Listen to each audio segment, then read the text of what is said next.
Good morning सभी बच्चे को। दिशा मैथमेटिक्स क्लासेस सीखेंगे। तो आज हम शुरू करने वाले हैं प्रश्न संख्या 9 अध्याय 10 प्रश्नावली 10.5 क्लास 9।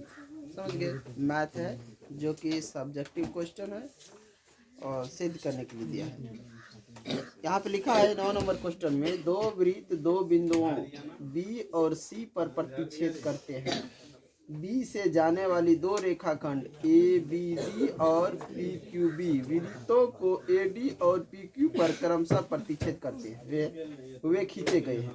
दिखाइए आकृति। यहाँ देखो आकृति दिया हुआ है। इसमें सबसे पहले दो वृत्त दो बिंदुओं पर प्रतिच्छेद बी और सी पर प्रतिच्छेद करते हैं।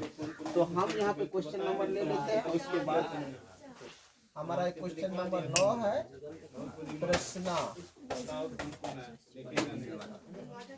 प्रश्नावली 10.5। दो वृत्त सबसे पहले क्या करो, दो वृत्त ले और दोनों का प्रतिच्छेद बिंदु मान के चलो। ये प्रतिच्छेद बिंदु है, क्या है, बी और सी। ये प्रतिच्छेद बिंदु है बी और सी। आगे सवाल में देखो क्या कह रहा है। ये कह रहा है प्रतिच्छेद बी से जाने वाली दो रेखाखंड ए बी डी। बी से जाने वाली दो रेखाखंड है ए बी डी, यानी कि मान के चलो कोई बिंदु यहाँ पे दे दिया ए और ये बी से जाकर जाने वाली है यहाँ डी पर। तो ए बी डी रेखाखंड है और पी बी क्यू वृत्त को ए डी और पी क्यू पर क्रमशः प्रतिच्छेद करते हैं। पी बी क्यू यहाँ उसके बाद क्या कर रहा है, पी बी क्यू एक बिंदु यहाँ पे है क्यू, ये यहाँ पे मान के चलो बिंदु P है। ये क्या कर रहा है, बी से होकर क्यू पे जाता है। बी से होकर कहाँ जाता है, क्यू पर। उसके बाद क्या कह रहा है कि बी बिंदु पर प्रतिच्छेद करता है। उसके बाद आगे दिया है ए डी और पी क्यू क्रमशः प्रतिच्छेद करते हुए ए डी और पी क्यू और पी क्यू प्रतिच्छेद करते हुए खींचे गए हैं। दिखाइए आकृति में से एंगल ए सी पी बराबर है angle Q C D. Angle A C देखो यहाँ पे कौन एंगल कर रहा है।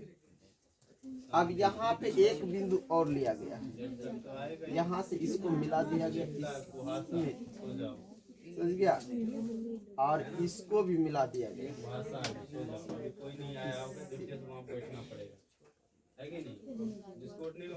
इसके बाद यहाँ से इसको मिला दिया गया, समझ गया। आगे देखो क्या किया है,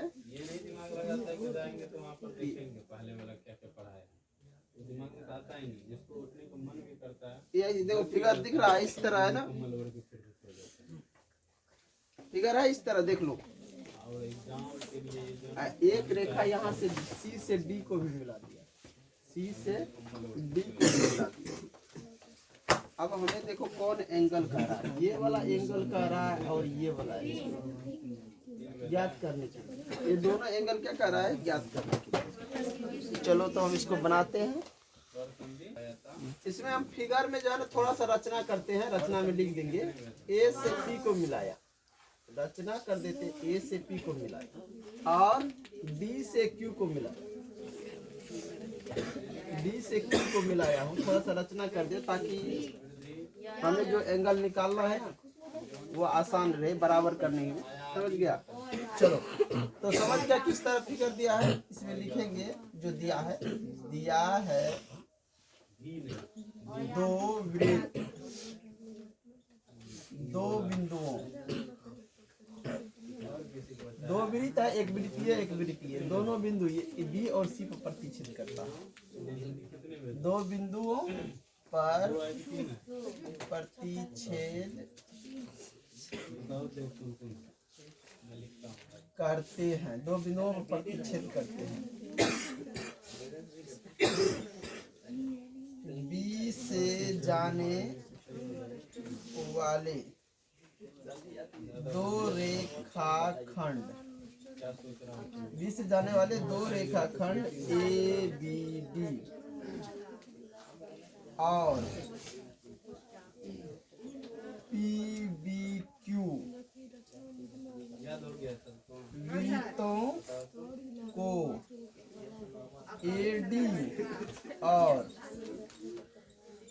कोमा क्यू पर क्रमशः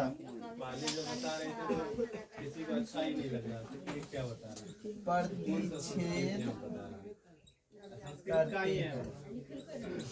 जो दिया है वो हमने लिख दिए, प्रतिच्छेद करते हैं। अब इसमें हम तो क्या करना है, सिद्ध करना है। तो सिद्ध क्या करना है, सिद्ध उसको लिख देते हैं। सिद्ध करना है एंगल ACP बराबर एंगल QCD। समझ गया? एंगल ACP ये एंगल बराबर है एंगल QCD या DCQ, ऐसे लिख सकते हैं। समझ गया? इसमें थोड़ा सा रचना क्या किए थे, रचना में लिख देते जो रचना किए थे। देखो रचना में क्या किए हैं, रचना में AP को मिलाया और QD को मिलाया। यहाँ पे लिख देंगे AP और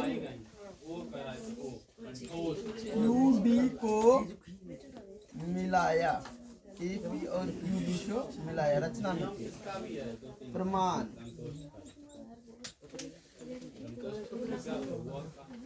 अब यहाँ पे देखो ध्यान से, कह रहा है कि एक ही वृत्त खंड द्वारा बने कोण समान होते हैं कि नहीं। मान के चलो ये हम अगर वृत्त खंड ले लेते हैं ये वाला AP, तो इससे बना कोण ये भी है और ये भी है, तो समान हो जाएगा।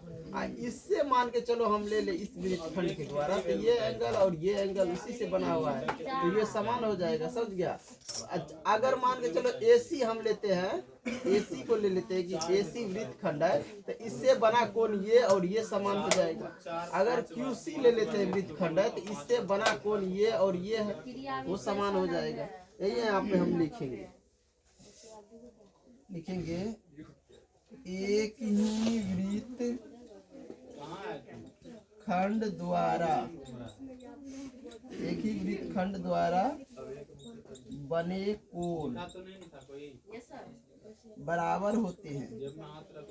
वृत्त में जब दो को कोण बना हो, वृत्त खंड एक हो, उस पर से कोण बना हो, तो वो दोनों कोण बराबर होता है। ये ध्यान रखना, यही यहाँ पे लिखे होते हैं, बराबर होते हैं।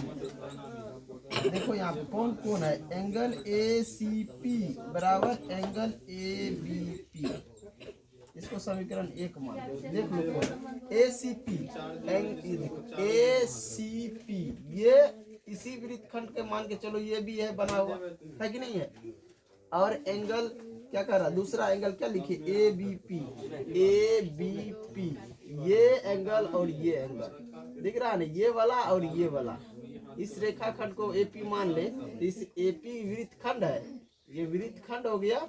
और इस सीप से बना हुआ ये कोण भी है, ये कोण भी है। इसको आधार मानेंगे तो नहीं, ये हो जाएगा ACP और ABP, तो ये दोनों कोण बराबर। अब थोड़ा आगे बढ़ जाते हैं, एंगल QCD बराबर एंगल QBD। देखो QCD पहले क्या है, QCD ये अगर मान लो वृत्त खंड है AD, D और Q जो जीवा है, ये क्या कहते हैं DQ जो जीवा है, ये इससे वृत्त खंडित हुआ है, ये वृत्त छोटा वाला वृत्त खंडित हुआ है। और इसी से बना है ये एंगल और ये, इसी वृत्त खंड से ये दोनों एंगल बना। इसी एंगल को यहाँ लिखिए, समीकरण 2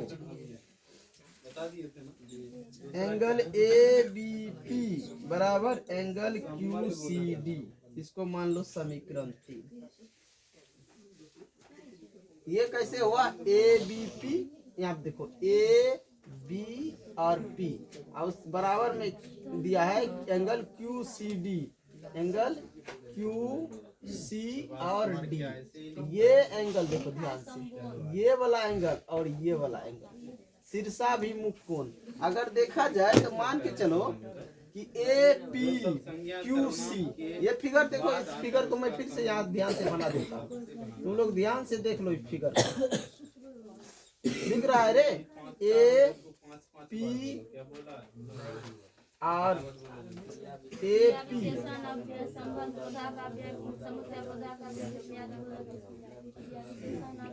ये और ये बराबर है ना, A और ये हो गया तुमको P Q AB और ये हम ले ले क्यू और सी, ए बी क्यू और सी।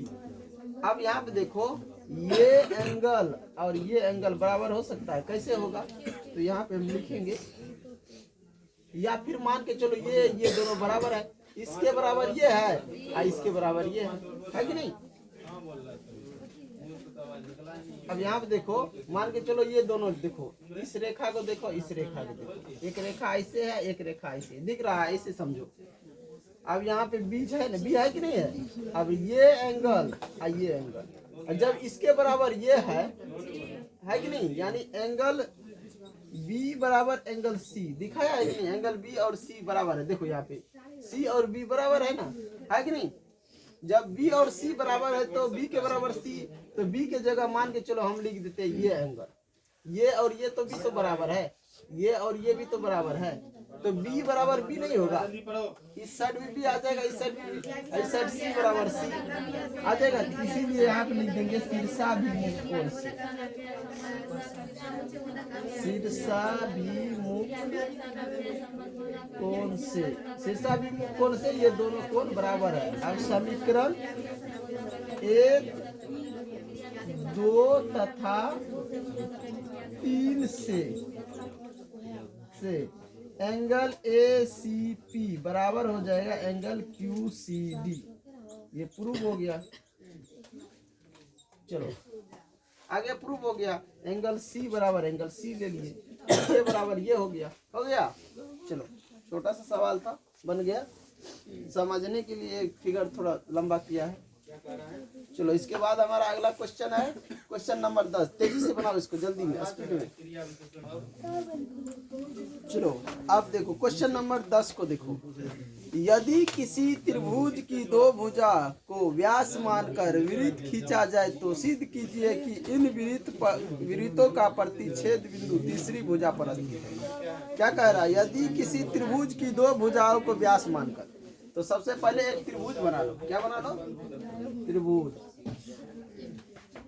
एक त्रिभुज बना लिए, ए बी और सी, समझ गया? कह रहा है कि इसको क्या कह रहा है आगे, फिर कह रहा है कि दो भुजाओं को व्यास मानकर वृत्त खींचा जाए। तो मान के चलो ए बी को हम व्यास मान लिए और एक त्रिभुज वृत्त खींच लेते हैं, खींच लिए। रे थोड़ा सा फिगर टेढ़ा हो जाता, तो लोग सही से खींच लिए।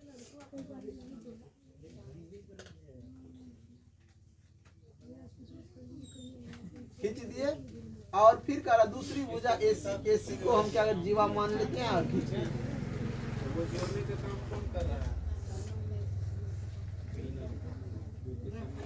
लाइटें कट गया रे। चलो यहाँ देखो, एक त्रिभुज है ए बी सी और उसके दो भुजा है ए बी और ए सी। इन दोनों को हम व्यास माने और दो वृत्त बना ली। दोनों वृत्त का प्रतिच्छेद बिंदु जो है कह रहा तीसरी भुजा पर है। तो मान के चलो तीसरी भुजा बी सी है और उस पर मान के चलो एक ई बिंदु पर प्रतिच्छेद कर रहा है, समझ गया? तो अब हम यहाँ पे लिखेंगे,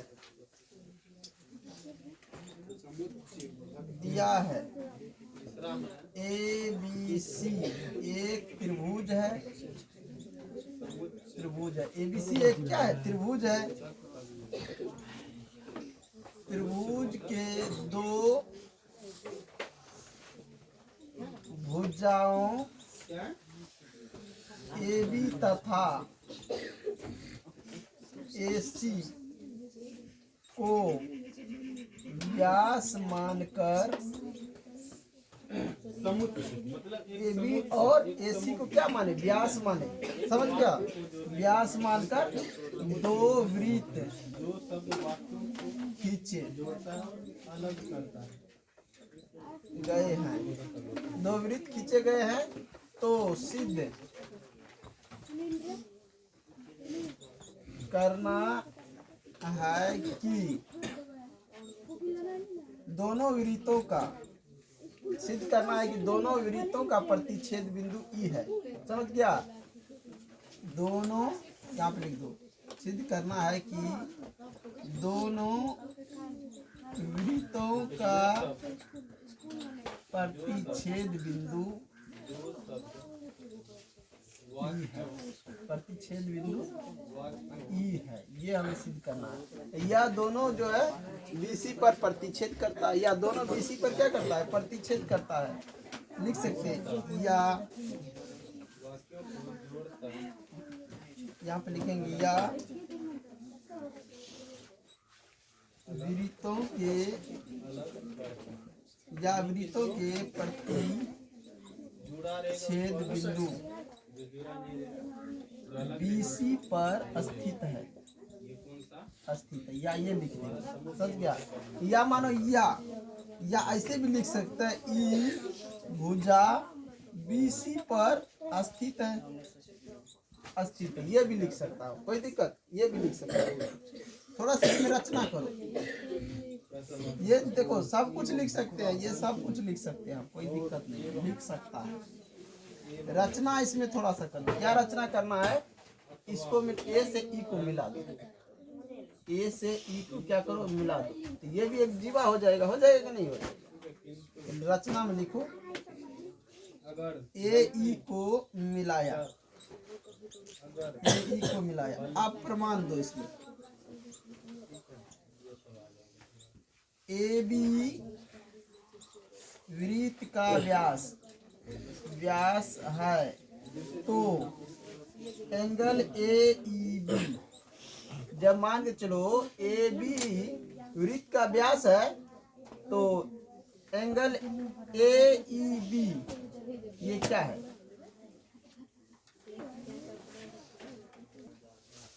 देखो यहाँ पे ध्यान से देखो, ए बी वृत्त का व्यास है तो एंगल ए ई बी क्या है। मान के चलो कि ये जो है एक व्यास है, और यहाँ से देखेगा तो ये अर्धवृत्त हो गया, और अर्धवृत्त पर ये जो है कोण बन रहा है कि नहीं बन रहा है, तो यहाँ लिखेंगे एंगल ए ई बी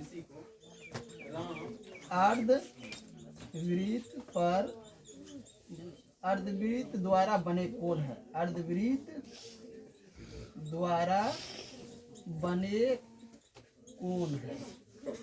तो अर्धवृत्त द्वारा जब एंगल बनता है ए ई बी बराबर हो जाएगा 90 डिग्री। जो भी अर्धवृत्त द्वारा एंगल बनता है वो 90 डिग्री का होता है।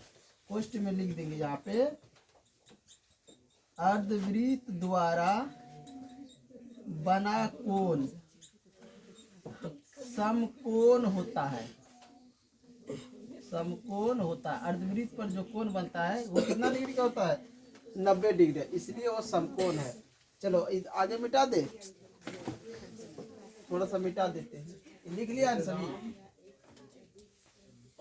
तो इस साइड ए सी जो है वृत्त का व्यास है, समझा, ए सी वृत्त का व्यास है, तो एंगल ए ई सी अर्धवृत्त द्वारा बने कोण है। जब अर्धवृत्त द्वारा बने कोण है तो लिख सकते हैं एंगल ए ई सी बराबर में 90 डिग्री। क्यों, तो यही बात यहाँ पे लिख देंगे, यहाँ पे जो बात हम यहाँ लिखे हैं वही, अर्धवृत्त द्वारा बना कोण समकोण होता है। अर्धवृत्त द्वारा बना कोण क्या होता है, समकोण होता है। अर्धवृत्त द्वारा बना कोण समकोण होता है, इसलिए ये एंगल भी 90 डिग्री, ये दोनों एंगल क्या हो गया, 90 डिग्री हो गया। अब बताओ कि दो एंगल 90 डिग्री, 90 दोनों को जोड़ेंगे तो कितना, 180 हो जाएगा। और बीसी है रेखा, उस पर बना कोण है दोनों, तो दोनों हो गया है कितना, 180। तो एक रेखा पर बना हुआ कोण कितना होना चाहिए, 180, समझ गया। इसको मिटाए, नीचे आगे बढ़े। अब यहाँ पे देखो, इन दोनों को हम जोड़ लेंगे, या तो समीकरण मान लो, नहीं तो दोनों को सीधा जोड़ दो। चलो इसको मान लेते समीकरण 2, इधर जो बना था इसको हम समीकरण 1 मान लेते। यहाँ लिखेंगे समीकरण 1 तथा 2 से angle A E B plus angle A E C बराबर में 90 डिग्री प्लस 90 डिग्री। कितना हो गया 180 डिग्री हो गया कि नहीं। आज 180 डिग्री हो गया तो हम यहाँ पे लिख सकते हैं ना, इसलिए एंगल AEB तथा एंगल AEC रैखिक युग्म है। ये एंगल और ये एंगल रैखिक युग्म है। कैसे? तो एक ही रेखा पर बना कोण है नहीं ये दोनों, इसलिए रैखिक युग्म है। हम यहाँ पे लिख सकते हैं BEC एक रेखा है, ये दोनों रैखिक कोण के है, ये और ये, क्योंकि इसी रेखा पर ये कोण है ये कोण दोनों एक ही रेखा पर बना हुआ कोण है। और BEC को हम रेखा कह सकते हैं कि नहीं, जब ये दोनों एक ही रेखा पर बना कोण है, एक रेखा पर बना कोण का योग कितना होता है 180, तो 180 हो गया। तो हम कह सकते हैं ना BEC एक रेखा है, तो BEC क्या है? एक रेखा है। और यहाँ पे लिख देंगे अतः E भुजा BC पर स्थित है, या ये भी कह सकते हैं BC पर दोनों वृत्त का प्रतिच्छेद बिंदु है। BC पर दोनों वृत्त का क्या है? प्रतिच्छेद बिंदु स्थित है, ये भी लिख सकते हैं। तो हमारा सवाल जो है प्रूव हो गया है। हमारा जो चैनल है दिशा मैथमेटिक्स क्लासेस सीखे, इनको आप लोग सब्सक्राइब और लाइक जरूर कीजिए। इन्हीं के साथ मैं इस वीडियो को एंड करता हूँ। जय हिंद, जय भारत।